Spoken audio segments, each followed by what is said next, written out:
Raindrops keep falling on my head.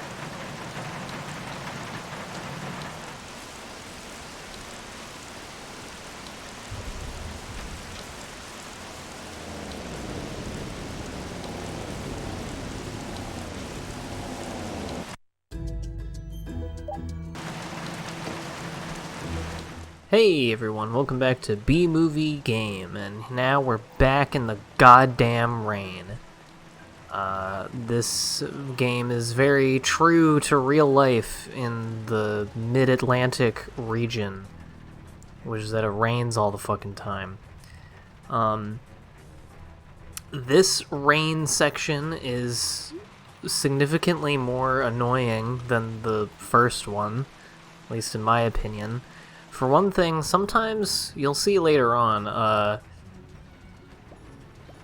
sometimes these, wind currents, these air currents, you can't, like, see the whole thing, or even, like, most of it, and so it can be hard to, like, know where shit is. Another thing that sucks, which I think I mentioned, is, shit. What did I mention? I already forget. I was, like, in the middle of that sentence and then saw something on the screen and thought about that and forgot what I was talking about. Oh yeah, when you're in the wind current, sometimes with raindrops or with, oh, this is a great camera angle. Or just with other obstacles that you go through when you're in the air current, I'll, like, go to what I think is, like, the opposite end of the screen from the raindrop or whatever that I'm trying to avoid, and still somehow get hit by it. I really don't understand the hitbox on these things. So that's annoying, and then just generally getting around this level is kind of a pain in the ass. And you also have cars. That's the addition from last time, is that you have cars. And so sometimes even if you are in the air current where you're normally safe, you can get fucked by the cars.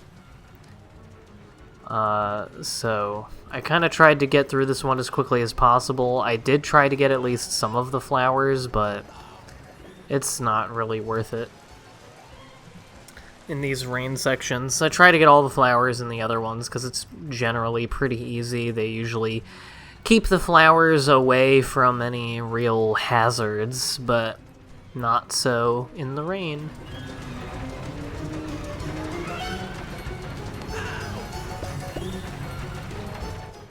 I feel like if I were a bug and it were raining, I would just die. I guess some bugs can survive in the rain. I mean, plenty of bugs can survive in the rain, but if I were a bee, I'd probably just die. I'd be like, well, it's raining, well, that's what happens to me then.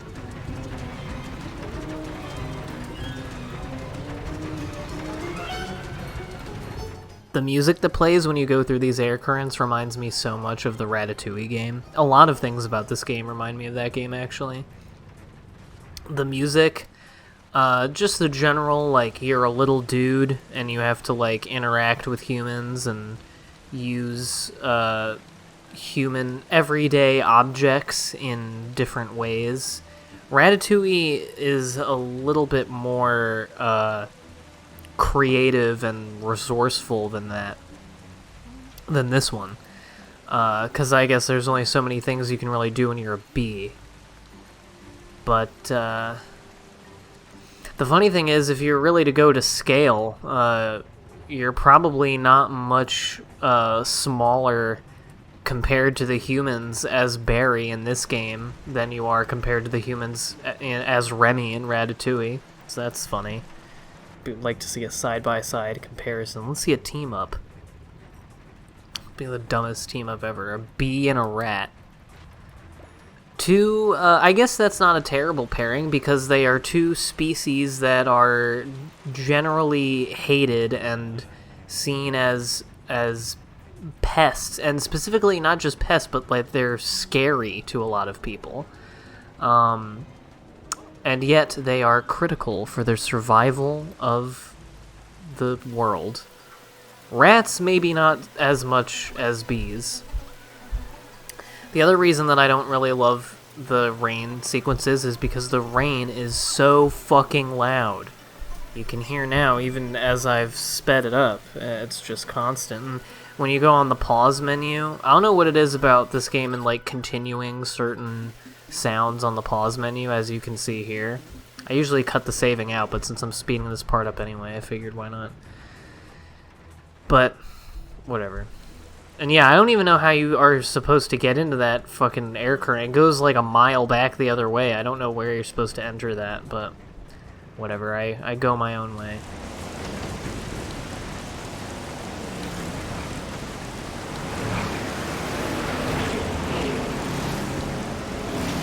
Can't you people try carpooling? You could just like fly over them. So I think a thing that would be worth mentioning is that the B movie is in the news. Excuse me if you can hear my sink, like, ejecting a demon from hell. What the hell is up with this thing? I don't know why it keeps doing that. I think it might be because of I have the washer running and those pipes are, like, the same thing, so sometimes when the washer's doing something, the sink will gargle like that. I don't know if you can hear it. I may just be talking about nothing from your perspective, but it's really loud for me. That's the thing, is that, like, I'm pretty thankful for the Audacity noise cancellation because my house is a lot noisier than I feel like my recordings let on. At least to me, because, I mean, like, I have the air going right now. Not, like, I don't need it going, but, you know, the regular air conditioning or, like, the vent. And then I have the fucking washer or dryer going in the back of most videos because we always have fucking laundry to do.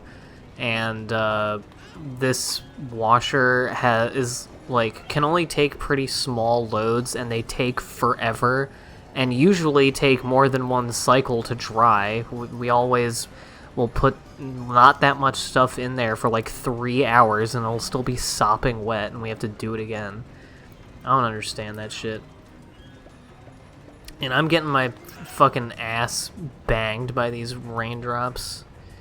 I could make a Bad and Bougie reference, but I'm not going to. I guess I just did. Anyway, B-movies in the news, as you may have seen, specifically because of Jerry Seinfeld was on, I think, some late-night talk show, and he mentioned... I didn't watch the clip, I only saw the headline, so I don't know the context of why they were... First of all, why Jerry Seinfeld is on a late-night show. Does he have something to promote or something? Is he promoting the fact that Seinfeld is on Netflix again? I don't know. But, oh, there was also that... This is entirely separate, but there was also that stupid fucking article, I think in the New York Times, talking about Seinfeld going back on Netflix and how it's like young people are going to have a tough time relating to Seinfeld because the characters are mean and bad, and all the young Zoomers who watch the show are just going to want to cancel all the characters. And while I have complained in the recent past about this seeming tendency among a lot of people online lately to, like, they don't like any art that doesn't, like, reflect their political beliefs and their cultural affectations back to them, and the characters aren't people that they'd, like, want to be friends with, like... The people who are mad at Scorsese gangster movies because they think that if you show anything bad in a movie, that's the director telling you that you should do that, and it's cool to do those things. While I do think that is a thing among a certain sector of people, I'm not really sure. It's kind of hard to gauge how big those sorts of populations are, because it's online, so... but, I mean, I've met people like that in real life, so who knows. But while that's a thing, And by the way, that's not really just a Zoomer thing. A bunch of the people who do that shit are like 35-year-old, like young adult novel people. I found a YA novel Twitter is pretty fucking bad, and is the source of a lot of the worst takes ever. And it's like 70-30. Oh yeah, this is what happens if you just come within 20 feet of this person, is they just swat you dead and the game is over. I love how satisfied she looks. She's like, "Oh, I fucking got him!" And Vanessa's like, "That was my boyfriend, you bitch!" Okay, gotta find those codes. I like the fly costume, too. I like that his disguise is to just be another bug. Like, that's not gonna make people hit you.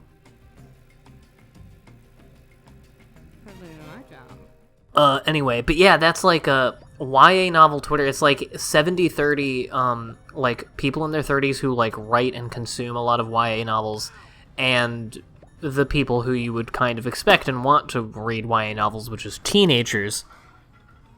That crowd of people is also, a lot of the people who every, like, 2 fucking weeks, do a tweet that, quote-unquote, goes viral, by which I mean, like, 10,000 plus people like it, and so it shows up on my... And it has to do with media and movies, so it shows up on my timeline. And yeah, this guy literally does not give a fuck. You can fly into his nostril. But yeah, with these ones, it's... at least with this one, you're distracting him. Apparently, just this making a noise makes him have to get up for 2 minutes. And then you really have to be quick, because you have to press the button, wait for the passcode to come up, you have to wait for the L2 lock-on thing to figure its shit out. And then it takes about 2 hours for the camera to get ready to click. You can also use this thing, but I find that the shredder is the one that he stays at for the longest period of time. I mean, I think. I haven't, like, counted it out or anything. And here I'm looking for honeycomb snacks, because it's very important that I get all of them. And I do get all of them in this one, so... Suck. Anyway, the tweets I was referring to are... they're the same people who are doing the tweets every couple of weeks, saying that, like, there need to not be sex scenes in movies and TV because, like, there's no reason to ever have not only sex scenes but just, like, nudity or anything, like, potentially titillating in a movie. And the funny thing about those tweets is that, like, 80% of the time they're just written by teenagers who live with their parents, and it's like... This isn't... You don't actually have, like, a good opinion about why... They try to make it about, like, oh, it's, like, it can be traumatizing or it's objectifying or whatever, which, like, fair enough in certain circumstances, but, like, for the most part, it's just them being, like, my mommy lives with me and I don't like when she walks in and boobies are on the screen, and it's like, sorry, man, if you're an adult who's had sex, like... Sex and nude bodies is just kind of like a normal part of life, so it's not that weird to see it in movies, and you may actually even enjoy seeing them in movies. But anyway, this guy's face is fucked. This guy's face looks so weird. His huge head. Liv was actually sitting next to me while I was recording this bit of the game, and she was just laughing at this guy's stupid face. And, I have to say I can see why. Anyway, I've taken like 10 minutes to talk about this thing that Jerry Seinfeld said, which is that he apologized for the relationship between Barry and Vanessa in this movie, saying like there's an uncomfortable sexual element to their relationship because the bee wants to fuck the woman. And the weird thing is, I don't know what possessed him. Again, I didn't watch the clip, so I don't know the context, but I don't know why... in any circumstance you would just comment on it now. Like, it's not like that part of the movie is subtly weird. It's always been part of it. But the way he said it in the quote, he was like, you know, now that I think about it, fucking 14 years later, and it's just very strange. Also, if we're going to talk about uncomfortable sexual situations involving Jerry Seinfeld, I would really like to hear if he has done any reevaluation or soul-searching on the time that he dated a 17-year-old when he was in his 30s.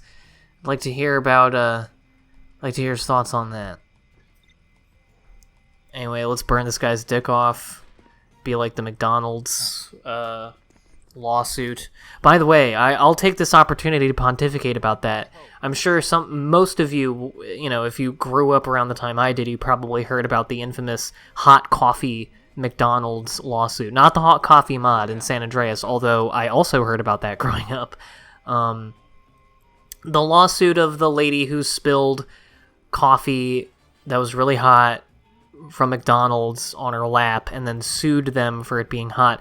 And the thing that sucks is that now, for a lot of people, she just gets mocked as being, like, overly litigious and being like, oh, it's coffee, it's supposed to be hot, you stupid bitch. And it's like, but the coffee was actually at, like, dangerous levels of heat without warning, and she, like, ruined her genitals. She had to get, like, extensive, like, graft surgery on her privates, and it was pretty fucked. That was the 90s. That was the kind of shit that people, like, followed really closely in the 90s. It was that anything like salacious like that really got big in the 90s. I mean, you have the OJ trial, of course. You have the Lindsay scandal, of course. Those are like the big ones that, I mean, those, I don't even think we can imagine that now, considering the fact that, like, the last president was impeached twice, and not only does pretty much no normal person even remember what either of those things were about at this point, or care, nor should they really, but when it was going on, it was only a news story for like a couple of weeks, and I feel like the longest we can even muster being mad about one specific thing or like enraptured by one specific media story is like maybe a couple of weeks. Whereas like the Lewinsky scandal, that like was the only thing that anyone talked about for like 2 years. And you could still get, like, a thunderous applause on any comedy show by making, like, the most half-assed joke about just, like, Bill Clinton coming, or Monica Lewinsky being a dirty whore. Another person, like that McDonald's lady, another person just completely unfairly maligned by culture at large for something that was not her fault, really. You could still get those big laughs with those stupid-ass jokes in, like, 2004, like, years later. It's pretty crazy. So, meanwhile, like, imagine if someone made, like, a Kafifi reference now. That was only, like, 2 or 3 years ago, and now that's been through so many cycles of internet detritus. Like, jokes get old within the day that they're introduced now. So, yeah. Just some various musings from me. Anyway, yeah, just speeding this up, getting the last of the honeycombs and the flowers. Just for completion's sake, for no reason, really. And now we turn on the computer. Mr. Montgomery is not in here. He's got fucking... What is that? What is that program they got with the bar graphs? It's very old computer looking. And yeah, we got the last bit of the passcode, and it's behind this huge picture of him screaming and looking like a very angry Sir Topham Hatt. And yeah, the button's over here.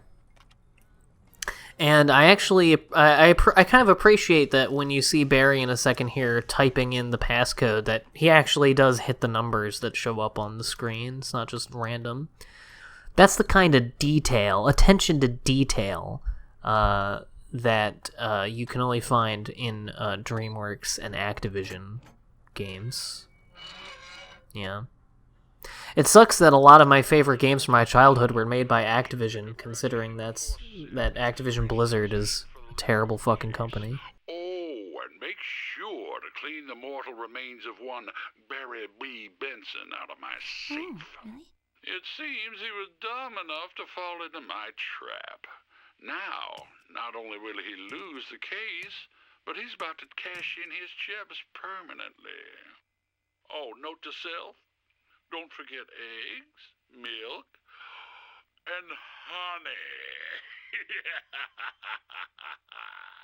So we gonna do this the easy way or the hard way? What's the easy way? Easy way is we beat you up, rip you to shreds, then feed what's left of you to the cat. Jeez, what's the hard way? Well, now you're talking about us getting mid-level on you. Mid-level? I think you mean medieval. Is he talking to me? Yeah, you do that good, boss. Are you talking to...